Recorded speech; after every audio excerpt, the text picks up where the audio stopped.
The world's shifting from bonds and fiat into the debasement trade, into Bitcoin and gold. But most investors are still trying to explain today's world with yesterday's models, right? They're still looking at asset prices in dollars or whatever the local fiat currency that you use. And when you measure it that way, of course it looks like a bubble. It looks like, Bitcoin at 125,000 is about to collapse. It looks like gold at, 3,900 is overheated. It's overbought. Now that's the illusion of measuring everything against a debasing currency. It's not that Bitcoin and gold are in a bubble. It's that the denominator is dying. Now, at the same time, we have Bitcoin, which is the first monetary asset in over 500 years. It's scarce, unconfiscatable, permissionless collateral. That's why it's no longer just speculation. The world is waking up to a new financial reality, one where trust is coded, not printed. As fiat currencies erode and old systems lose credibility, Bitcoin stands at the center of a global reset, redefining what money means in the digital age. Investor and economic strategist Mark Moss illustrated that to truly grasp where the global economy is heading, we must first recognize the collapse of the old financial system, a system built on debt, inflation, and blind trust in central banks. For 4 decades, this framework rewarded those who held bonds and relied on fiat stability. But as yields fell to near zero and inflation returned with force, the illusion of safety dissolved. The world is transitioning from a manipulated, yield-suppressed economy to one demanding transparency and scarcity-based value. Drawing a parallel, Moss explained how Bitcoin embodies this transition. For years, mainstream economists dismissed it as speculation or a scam, failing to see its role as a lifeboat from a sinking monetary system. People ignored it at $1,000, at $10,000, and even at $50,000 each time, anchored by old mental models that measured value through a debasing currency.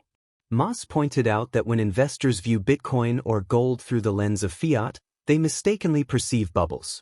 The truth, he argued, is that the denominator, the dollar, is dying, not the assets rising. The perception of overvaluation is merely the reflection of monetary decay. At the heart of this shift, Mark Moss emphasized the convergence of 2 unprecedented revolutions, Bitcoin and artificial intelligence. Together, they form a new financial and technological infrastructure that replaces the liabilities of fiat and bonds with systems built on scarcity, automation, and exponential innovation. Bitcoin provides the immutable foundation of value, while AI accelerates productivity and capital efficiency. If you found this video helpful, don't forget to like, share, and subscribe to stay updated. We'll continue delivering sharp insights and expert perspectives on the forces driving gold, silver, and the broader financial landscape. Thanks for watching. Let's first look at the system that we're leaving behind, right? The old playbook that everyone still believes in, and of course, why it's dead. Now, if we rewind the clock to go back about 40 years, let's go back to 1981. Now, in 1981, inflation's raging. It's reaching 14.5%, right? 1980, Paul Volcker came into the Fed, and he was going to fight inflation. He was going to beat inflation. He raised rates on the U.S. Treasury, the 10-year, to 15%. This means somebody with a few $100,000 in savings, say you had $300,000 in savings on retirement, you could earn about $50,000 per year to live on. A comfortable retirement back in 1980. But from there, and for 4 straight decades, yields went down. Bond prices went up. Every dip for the last 4 decades was a buy. Every crisis made bonds more valuable. It was the safest trade in history. Retirements, pensions, entire nations were built on top of that. But by 2020, the absurdity reached its peak. The safest investment in the world, U.S. Treasuries, paid so little that it now took $10 million to earn the same $50,000 a year that you could have gotten from just $300,000 before. Now, it was much worse in Europe, where there was 17 trillion euros earning less than nothing. Negative yielding bonds. Now, the same was true in Japan. You had over 30% of the population are retirees that depend on forced income, and yet they were being forced to literally pay the government to hold their money. Now, this wasn't done by a free market. It was 40 years of central bank coordination, central bank regulation, forcing everyone into bonds. But the pin was COVID. It hit. The pin popped the bubble, inflation came roaring back, and suddenly bondholders realized what their grandparents before them knew. that bonds can lose money. As a matter of fact, they could lose a lot of money. That's why today we now have over 300 trillion in global fixed income. It's all stuck in a trap. Governments can't afford real yields. They can't afford to raise those, so bondholders are guaranteed to be liquidated away.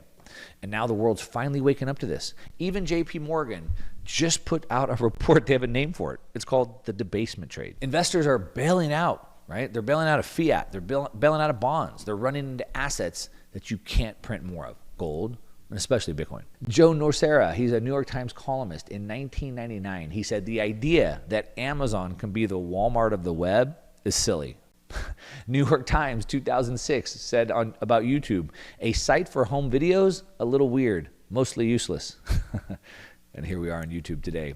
John Malone, media mogul, 1994, said people will never watch TV on the internet.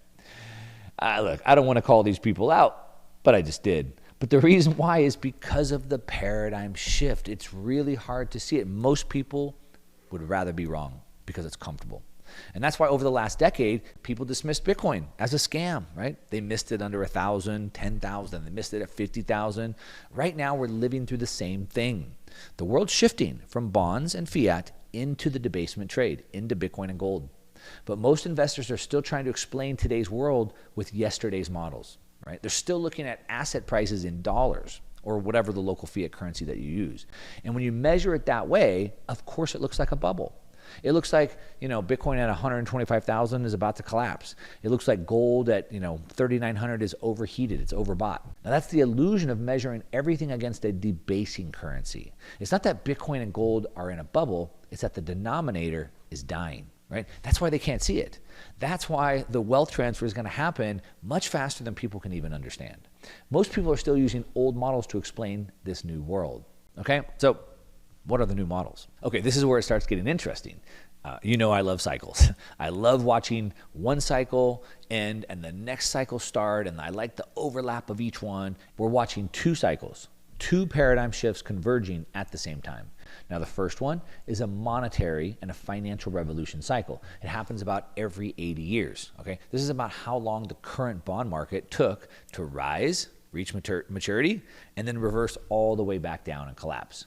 Now, at the same time, we have Bitcoin, which is the first monetary asset in over 500 years. It's scarce, unconfiscatable, permissionless collateral.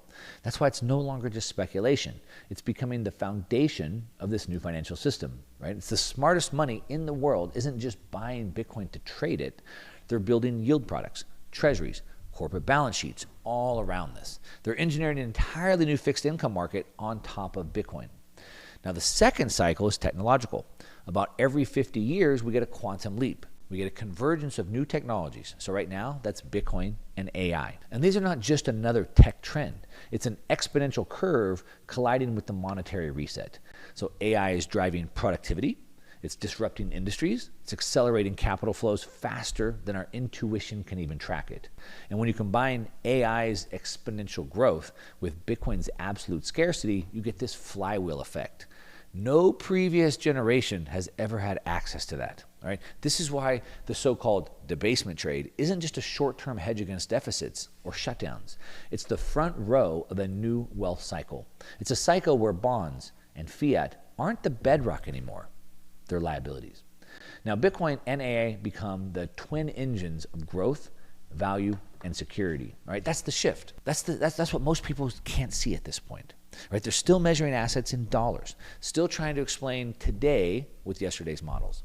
But the investors who understand this, who position now, are effectively front-running the largest reallocation of capital in history. So here's the bottom line. The 40-year bond bull market, it's over. The debasement trade, it's here. The $300 trillion worth of capital, it's now on the move. So what does this mean for us?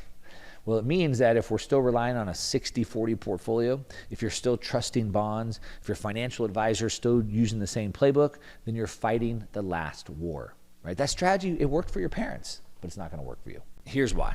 It's a simple but yet powerful thesis. Mark Moss highlighted that the global financial system has reached a breaking point where governments are trapped by their own debt. With no politically viable path to raise interest rates or cut spending, they are resorting to financial repression using inflation to silently erode debt at the expense of savers and bondholders. This hidden tax on purchasing power marks the slow death of fiat money as real wealth migrates towards scarce, independent assets like Bitcoin. The illusion of stability in traditional markets masks a deliberate transfer of value from those holding currency to those holding hard assets. At the same time, Moss explained, the convergence of Bitcoin and artificial intelligence is creating a new economic order, one driven by transparency, automation, and digital scarcity. These twin forces represent the foundation of the next wealth cycle, replacing debt-based growth with productivity-based innovation.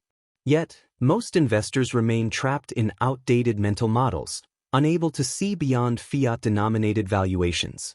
Moss cautioned that only those who recognize this paradigm shift early before consensus forms will benefit from the greatest capital reallocation of our time. Let's get back to the interview. Governments can't stop running deficits. They can't raise rates without bankrupting themselves. They can't default without political suicide. That leaves one path: financial repression. What does that mean? That means savers and bondholders will be sacrificed as they're liquidated. Inflation's going to run hot. Bonds are going to have negative yields. And at the same time, this hot inflation will increase the dollars in circulation, and your purchasing power is going to continue to bleed away. And what almost everyone is missing is, even if they get the first part, but they're still measuring everything in dollars or whatever local currency you're in. That's the problem. That's the illusion. They're measuring wealth against a debasing currency. It's not that Bitcoin and gold are in a bubble. It's that the denominator, the dollar, is dying. And the longer you keep measuring your wealth in something designed to lose value, then the poorer you're going to feel, right? No matter what the asset price says. So you got a choice. You can either cling to the old system, the familiar, and watch your wealth get slowly liquidated away, or you can build a new operating system for your money. One designed for the world we're actually in, not the one we grew up in. All right, so how do you play the debasement trade? Well, here's 3 core principles. Number 1, shift your denominator. You have to stop thinking in dollars. Start measuring your wealth in hard assets: Bitcoin, gold, productive equities, things that can't be printed away. So for example, how much is gold priced in dollars?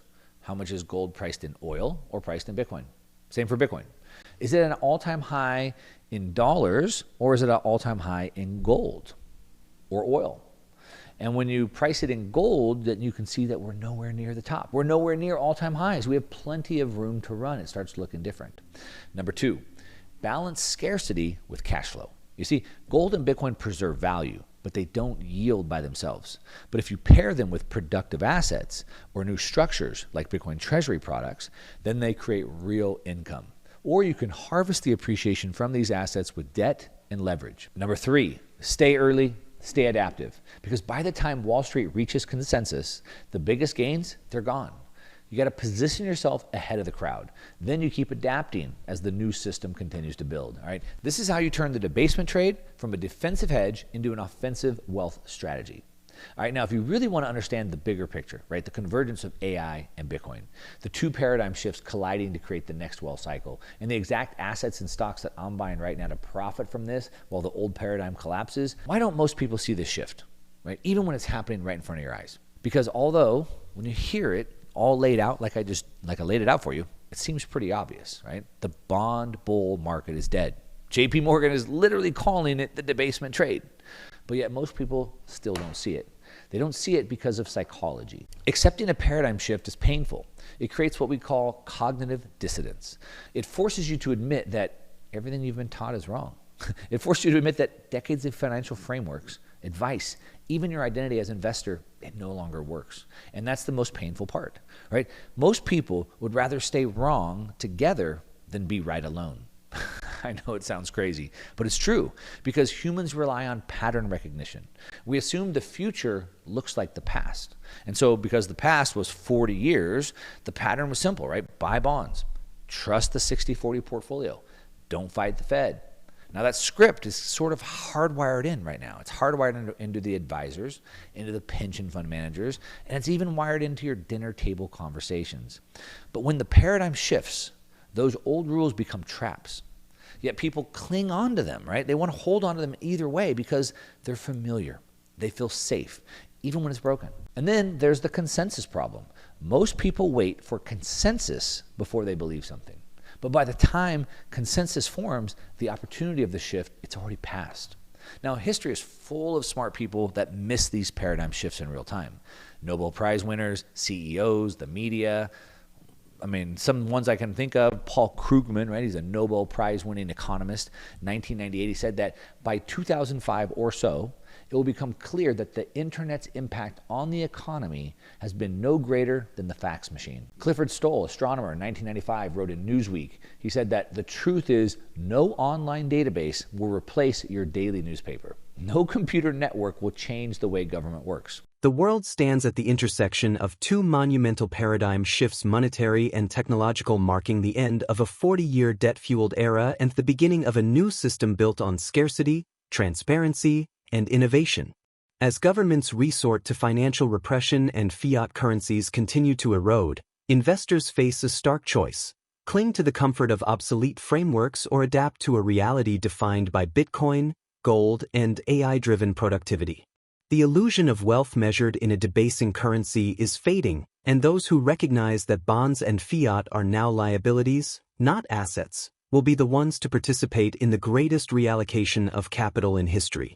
This is not merely a market transition, it is the foundation of a new financial order, where sound money and exponential technology converge to reshape the meaning of value, security, and growth for generations to come. How will the convergence of Bitcoin's monetary revolution and AI's technological acceleration redefine traditional measures of wealth, productivity, and financial stability in the coming decade? So, stay tuned for clear, data-driven insights into the financial system. Don't forget to like and subscribe so you never miss our weekly updates. Thank you for your continued support, and we hope you enjoy the video.